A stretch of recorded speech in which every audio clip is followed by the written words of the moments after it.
What's up, guys? Coach Jay here. I posted on my Instagram recently, that, about the upcoming Loma versus Lopez. So Teofimo Lopez versus, Vasily Lomachenko. Very highly anticipated matchup, October 17th. So we're about 2 weeks away. And so I wanted really to discuss, the dynamic of the fight, who I think is going to win, how I think each guy should approach fighting their opponent, their respective opponent. So you got a classic, basically, boxer versus, boxer puncher. Loma's a clear boxer. He likes to move his feet, move his head, make things difficult for you. Has a lot of tricks in his bag. You know, Lopez more of the puncher, likes to be aggressive.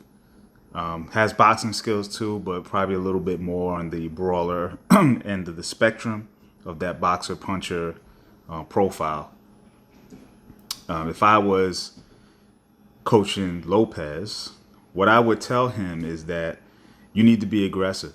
You need to be a bully. You need to cut the ring off, make it small, make it tight, corner Loma, make him make mistakes, which he doesn't do a lot of, right? He's a pretty fantastic boxer, right? Doesn't make a lot of mistakes, so it's hard to do that. So the only way you do that is creating an uncomfortable situation. When you have a boxer, the most they do best against a lot of times other boxers who are just not as skilled as they are, because you're doing a lot of predictable things. When you're a boxer, you know the technicals very well. You know the 1-2, you know your hooks, your uppercuts, you know about footwork, you know all these very minute details that which makes you a good boxer.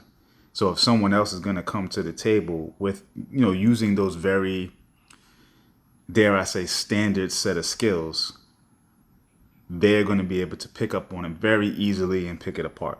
Mayweather did that, right? He let you fight yourself out for a couple of rounds. He kind of dialed in the data, and then boom, he knew what to do against you, because you're probably going to do those same things or very close to it for the rest of the fight, right?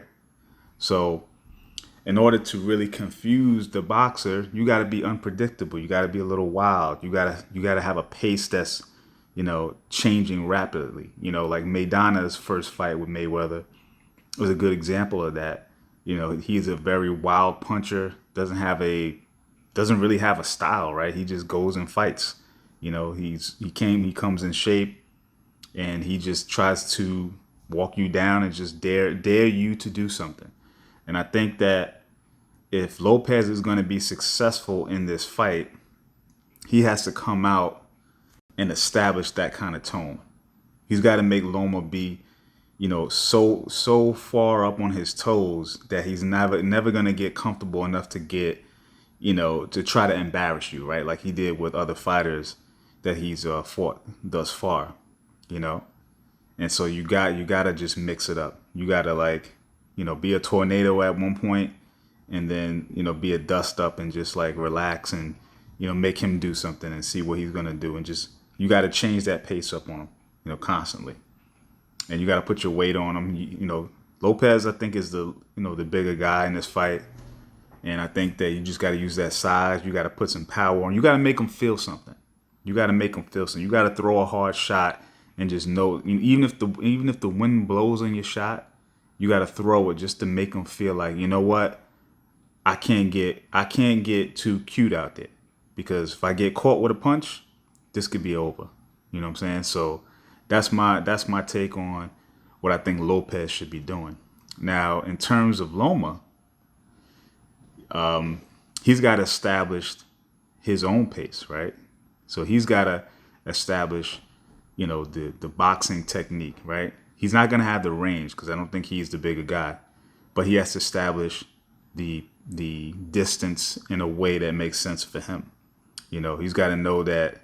He's got to make it known to Lopez that when he walks in a certain distance, that he's going to get hit with rapid fire. 2, 3, 4. 2, 3, 4.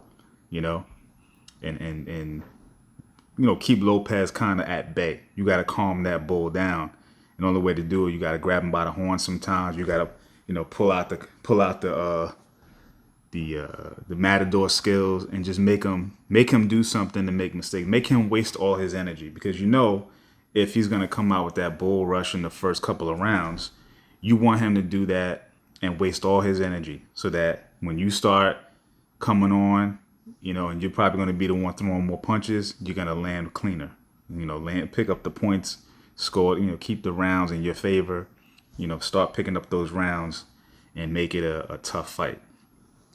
And suck the confidence out of Lopez. If Lopez is throwing all these hard shots and he's missing, you drain a guy. When he's missing you and he can't hit you, and Loma's good for that. He's been doing that his whole career thus far. He needs to continue that. And at the same time, in the back pocket, I would also say he needs to hit Lopez with something, something really clean. Let him know that, you might perceive me as not having any power, but I'm going to put something on you just to make you think twice. Because I think every fighter has that ability, whether they're a big puncher or not.